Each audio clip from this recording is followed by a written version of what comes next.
स्वामी विवेकानंद जी कहते हैं, संपूर्ण जगत में सर्वदा से ही किसी अलौकिक शक्ति में विश्वास चलता आ रहा है। हम में से भी सभी ने अलौकिक घटनाओं के विषय में सुना होगा और बहुतों ने तो ऐसी चमत्कारपूर्ण अलौकिक घटनाओं का व्यक्तिगत रूप से अनुभव भी किया होगा। अपनी आंखों देखी कुछ ऐसी ही घटनाओं का वर्णन करता हुआ मैं इस विषय का प्रारंभ करना चाहता हूँ। एक बार मैंने एक व्यक्ति के विषय में सुना कि वह किसी के भी मन के गुप्त प्रश्नों का उत्तर तत्काल दे देता है। यही नहीं, मुझसे बताया गया कि वह भविष्य में घटित होने वाली घटनाओं को भी पहले से ही बता देता है। मुझे बड़ा आश्चर्य हुआ और कुछ साथियों को लेकर उस व्यक्ति के पास पहुंचा। हम सभी ने अपने अपने मन में अपने प्रश्न निश्चित कर लिए थे और भूल बचाने के लिए कागज पर लिखकर उन्हें अपनी जेबों में रख लिए थे। उस व्यक्ति ने ज्यों ही हम में से एक को देखा, हमारे सारे गुप्त प्रश्नों को दोहरा ही नहीं दिया वरन उनके उत्तर भी दे दिए। तत्पश्चात उसने कागज पर कुछ लिखा और उसे मोड़कर उस पर मुझसे हस्ताक्षर करने को कहा।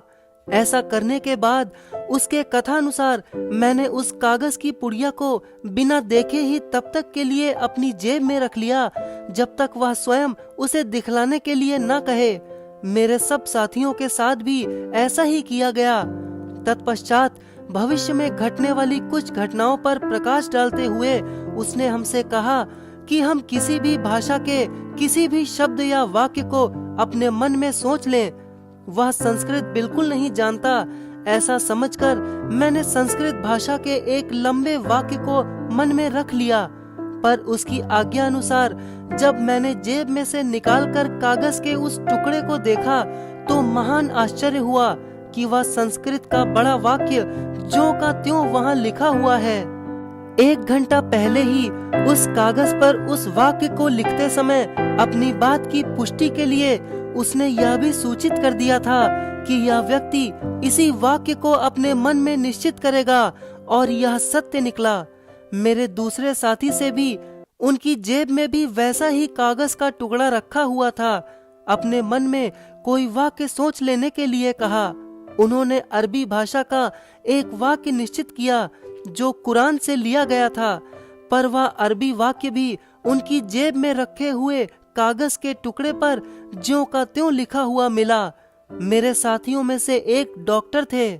उन्होंने जर्मन भाषा में लिखी गई एक वैद्य की पुस्तक से एक वाक्य अपने मन में रख लिया, पर वह जर्मन भाषा का वाक्य भी उनकी जेब वाले कागज के टुकड़े पर लिखा हुआ मिला।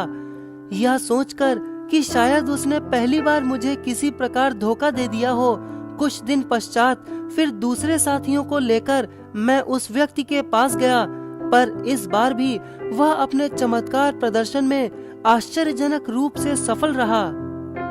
एक बार जब मैं हैदराबाद में था, मुझसे कुछ लोगों ने एक ऐसे ब्राह्मण के विषय में चर्चा की जो इच्छित वस्तुओं को अज्ञात स्थान से अज्ञात रूप में मंगा दिया करते थे। ये महाशय एक प्रतिष्ठित व्यापारी थे। उनसे मैंने अपना चमत्कार दिखाने को कहा। संयोगवश उन्हें एक दिन ज्वर हो आया।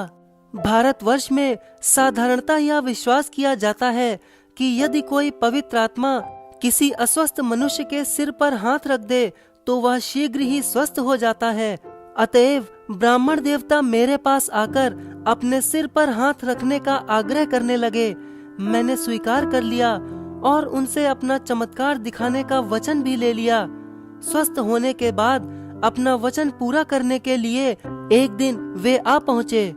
केवल एक लंगोटी छोड़कर हम लोगों ने उनके पास से सब वस्त्र ले लिए। ठंड पड़ रही थी, इसलिए अपने पास का कंबल मैंने उन्हें ओढ़ने के लिए दे दिया और एक कोने में बैठ जाने के लिए कहा। पूरी 50 आंखें उनकी ओर बारीकी से देख रही थीं।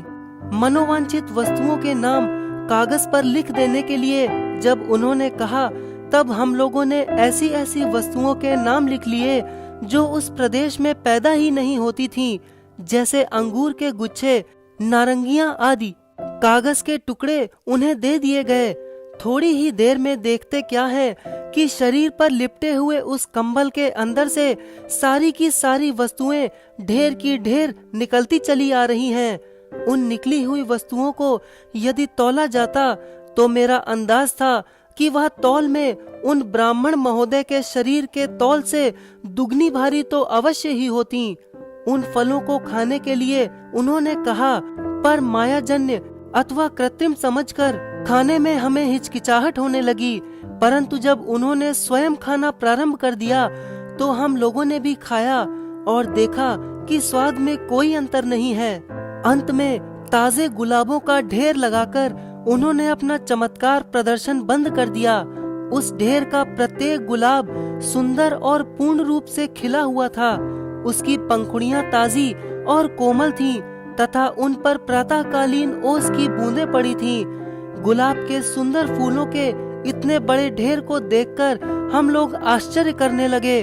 पूछने पर उन सज्जन ने यही बतलाया कि यह सब हाथ की सफाई ही है।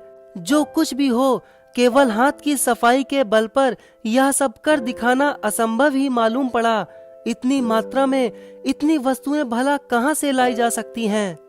इस प्रकार की बहुत सी चीजें मैंने देखी हैं और आप यदि भारतवर्ष का पर्यटन करें तो भिन्न भिन्न स्थानों में आपके सामने भी इस प्रकार की सैकड़ों चीजें आएंगी।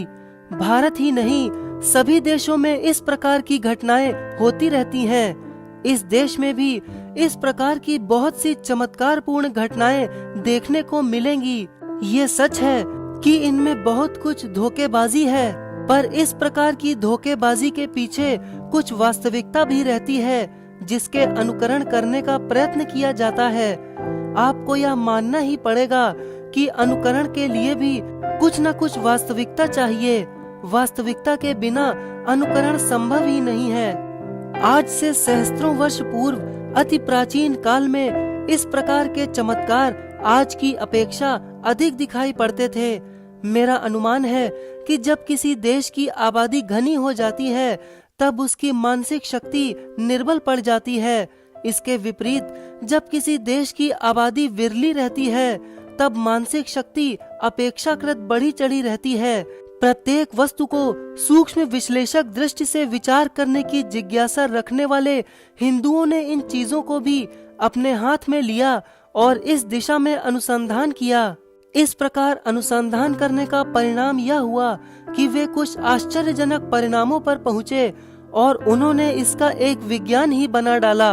उन्हें ज्ञात हो गया कि ऐसे चमत्कारों में असाधारणत्व भले ही हो, पर वे सब स्वाभाविक ही हैं। उनमें अलौकिकता कहीं नहीं है।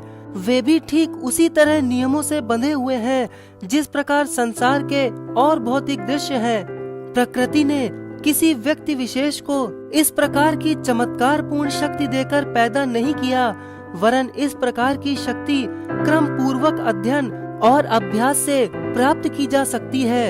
इस प्रकार के विज्ञान को वे राजयोग कहते हैं। सहस्त्रों की संख्या में भारतवर्ष में ऐसे लोग हैं जो इस विज्ञान का अध्ययन और अभ्यास करते हैं तथा संपूर्ण राष्ट्र के लिए यह दैनिक पूजा पाठ का एक अंग ही बन गया है।